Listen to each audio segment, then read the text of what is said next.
भारत का आजादी का सपना तो पूरा हुआ, लेकिन दो हिस्सों में बंटकर।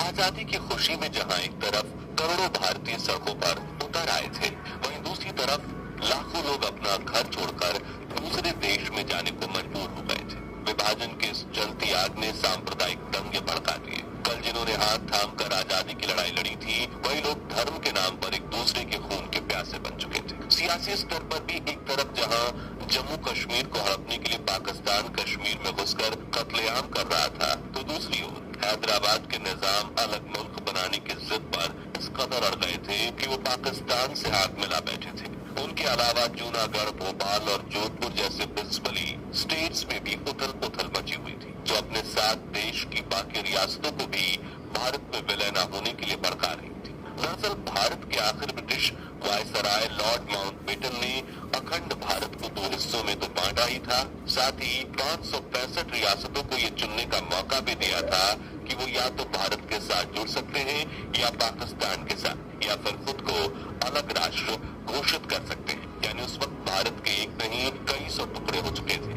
मगर फिर कहानी में एंट्री हुई iron man of India Sardar Vallabh भाई पटेल की, जिन्होंने देश की बिखरी हुई रियासतों को मोतियों की तरह एक धागे में पिरोकर भारत का हिस्सा बनाने के लिए तैयार कर दिया। कहा जाता है कि पटेल न होते तो भारत कभी भारत ही नहीं बन पाता। देश को एक सूत्र में बांधने वाले आजादी की लड़ाई के सबसे बड़े सेनानियों में से एक सरदार पटेल ने अपनी रणनीति, कूटनीति और सख्त फैसलों से रियासतों के इस बिखरे मेले को एक राष्ट्र बना दिया था। लेकिन उनके सामने तीन सबसे बड़ी चुनौतियां थी: जूनागढ़, हैदराबाद और जम्मू कश्मीर को भारत में शामिल करना। हालात इतने खराब थे कि ब्रिटिश अफसर ताना मारते थे ये देश तो बनने से पहले ही खत्म हो जाएगा। मगर उन्हें क्या पता था कि सामने पटेल खड़े, जिनके सामने न राजा टिके न निजाम। उन्होंने बातचीत से लेकर सैन्य कार्रवाई तक हर वो कदम उठाया जिससे भारत टूटने से बच गया। लेकिन सवाल है कि आखिर उन्होंने ऐसा क्या किया कि आज भारत की अखंडता इतिहास में सुनहरे अक्षरों में दर्ज है? कौन सी चालें चली जिन्होंने दुश्मनों को भी झुका दिया, और सबसे अहम जिस देश की एकता के लिए उन्होंने सब कुछ दांव पर लगा दिया, क्यों वही देश आज उन्हें भूल चुका है? जानेंगे इस वीडियो में। साथ ही सरदार पटेल के कुछ ऐसे रोंगटे खड़े कर देने वाले दुर्लभ भाषण भी सुनेंगे जो सुनकर पाकिस्तान के हुक्मरानों के पसीने छूट गए थे और हर देशवासी झूम उठा था। तो अंत तक बने रहिएगा हमारे साथ। 15 अगस्त 1947, 200 वर्षों के संघर्ष के बाद भारत को ब्रिटिश हुकूमत से आजादी मिली। आजादी की वो सुबह जितनी सुनहरी थी, उससे जुड़ी राजनीति उतनी ही धुंधली। कांग्रेस के ज्यादातर वरिष्ठ नेता चाहते थे कि सरदार वल्लभ भाई पटेल देश के पहले प्रधानमंत्री बने, क्योंकि उन्होंने संगठन, प्रशासन और आजादी की लड़ाई में हमेशा जमीन पर रहकर काम किया था। मगर दूसरी तरफ नेहरू जिद पर अड़े थे कि वही प्रधानमंत्री बनेंगे और उन्हें समर्थन मिला महात्मा गांधी का, जिससे पटेल बहुत आहत हुए। लेकिन उन्होंने ना तो विरोध किया और ना ही कोई शिकवा, बल्कि अपने मन की पीड़ा को देश के निर्माण में झोंक दिया और निकल पड़े देश की 565 बिखरी हुई रियासतों को एक राष्ट्र में जोड़ने की राह पर। ज्यादातर रियासतें पटेल की दृढ़ता और दूरदर्शिता के सामने बिना किसी संघर्ष के भारत में शामिल हो गई। लेकिन कुछ रियासतें ऐसी थी जो सिरदर्द बन चुकी थी, जिनमें सबसे पहली थी जूनागढ़। जूनागढ़ का शासक एक मुस्लिम नवाब था, लेकिन उसकी 80% आबादी हिंदू थी। आजादी के तुरंत बाद नवाब ने अचानक पाकिस्तान में विलय की घोषणा कर दी। जैसे ये खबर फैली, पूरे गुजरात में आक्रोश की लहर दौड़ गई। लोग सड़कों पर उतर आए और जूनागढ़ हमारा है की आवाज बुलंद होने लगी। तब पटेल ने ना तो हथियार उठाए, ना इन लंबी बातें की। उन्होंने सीधा फैसला लिया कि यहाँ जनमत संग्रह होगा, यानी जनता खुद तय करेगी कि उसे भारत में रहना है या पाकिस्तान में जाना। जब वोटिंग हुई तो नतीजा चौंकाने वाला था। 2 लाख से ज्यादा रजिस्टर्ड वोटर्स में सिर्फ 91 लोगों ने पाकिस्तान के पक्ष में वोट डाला और बाकियों ने भारत के पक्ष में। इस तरह जूनागढ़ हमेशा के लिए भारत का हिस्सा बन गया। वहीं नवाब मोहम्मद महाबत खजनी तृतीय अपनी बीवियों, खजाने और कुत्तों के साथ एक जहाज में बैठकर कराची पाकिस्तान भाग निकला, जिसके बाद उन्होंने पाकिस्तान के पहले विदेश मंत्री मोहम्मद जफरुल्लाह खान को उनकी हैसियत दिखाते हुए कहा, आपने ही जूनागढ़ के नवाब को पाकिस्तान में शामिल होने के लिए भड़काया था ना, अब यूनाइटेड नेशंस में जाओ या दुनिया पार कर जाओ, कुछ होने वाला नहीं। वहीं उन्होंने जूनागढ़ के आखिरी राजा मोहम्मद पहुंची, तीन की हंसी उड़ाते हुए कहा था कश्मीर और जूनागढ़ का मामला अलग है, क्योंकि जूनागढ़ का तो नवाब ही भाग गया था। उन्होंने कश्मीर के मुद्दे को लेकर कहा, जैसे जूनागढ़ में लोकमत हुआ, हैदराबाद में हुआ, वैसे कश्मीर में भी करो, हम उसमें कोई एतराज नहीं करेंगे। जब जूनागढ़ के विलय के बाद बारी थी कश्मीर की, जिसे भारत के सिर का ताज कहा जाता था, लेकिन आजादी के वक्त सबसे बड़ा सवाल ये मुकुट किसके सर सजेगा। कश्मीर के राजा हरि सिंह बेहद असमंजस में थे। वो ना पाकिस्तान के साथ जाना चाहते थे और ना ही भारत में शामिल होना चाहते थे। उनका सपना था एक स्वतंत्र कश्मीर जो ना भारत का हिस्सा हो ना पाकिस्तान का। उन्होंने कुछ समय तक दोनों देशों से दूरी बनाए रखी, लेकिन उनकी ये तटस्थता पाकिस्तान को खटक गई। पाकिस्तान को लगता था कि मुस्लिम बहुल आबादी उनके पक्ष में है और वहाँ बिना ज्यादा संघर्ष के कब्जा हो जाएगा। इसी भ्रम में पाकिस्तान ने ऑपरेशन गुलमर्ग शुरू किया। हजारों पाकिस्तानी सैनिकों को कबायली लुटेरों को वेश में भेजा गया, जिन्होंने मुजफ्फराबाद, बारामूला और आसपास के इलाकों में कत्लेआम मचा दिया। महिलाओं के साथ दरिंदगी, मंदिरों की तबाही और सड़कों पर लाशें। कश्मीर में नरसंहार शुरू हो चुका था। राजा हरि सिंह को तब एहसास हुआ कि पाकिस्तान कभी उनका सम्मान नहीं करेगा, सिर्फ उनकी रियासत को निगल जाएगा।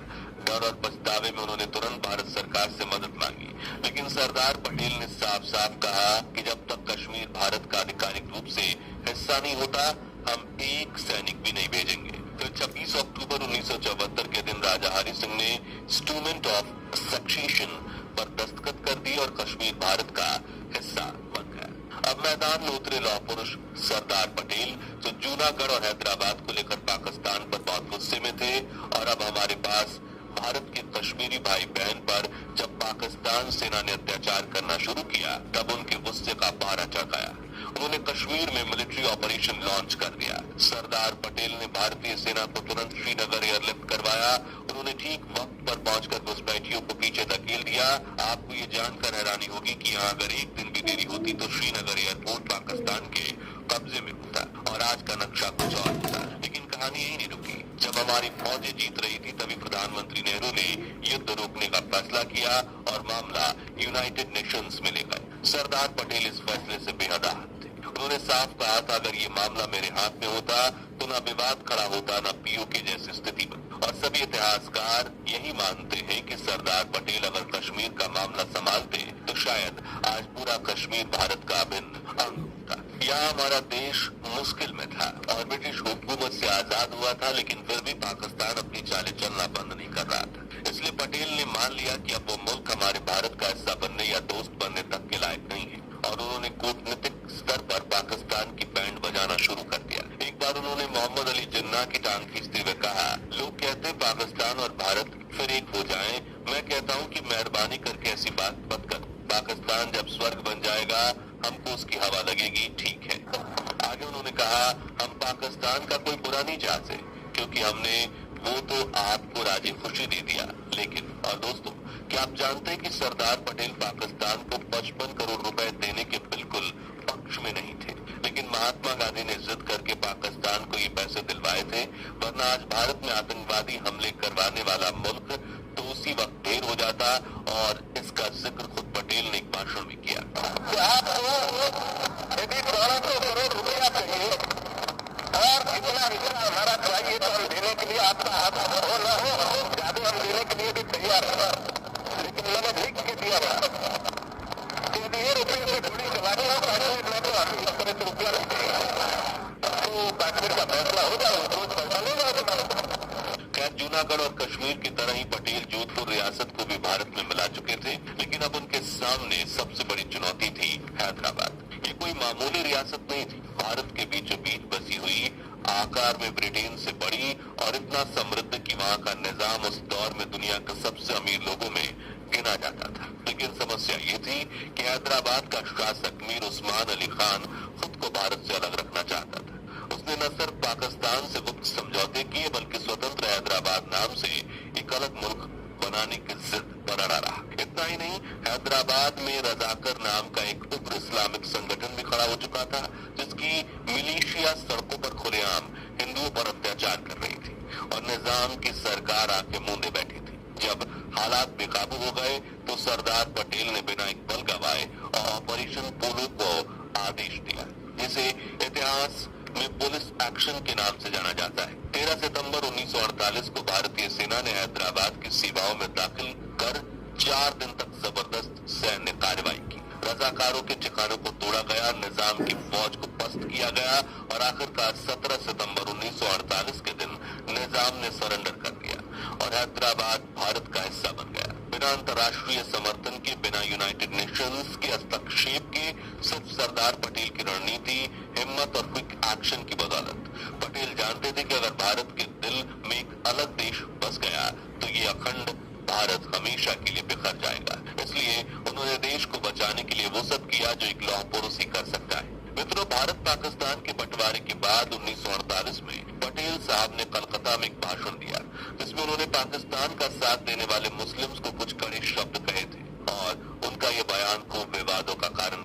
लेकिन ऐसा नहीं था कि उन्होंने भारत की मुस्लिम जनता से कोई बैर या दुश्मनी रखी हो। वो सिर्फ इस बात से दुखी थे कि उन्हें भारत छोड़कर पाकिस्तान क्यों जाना है।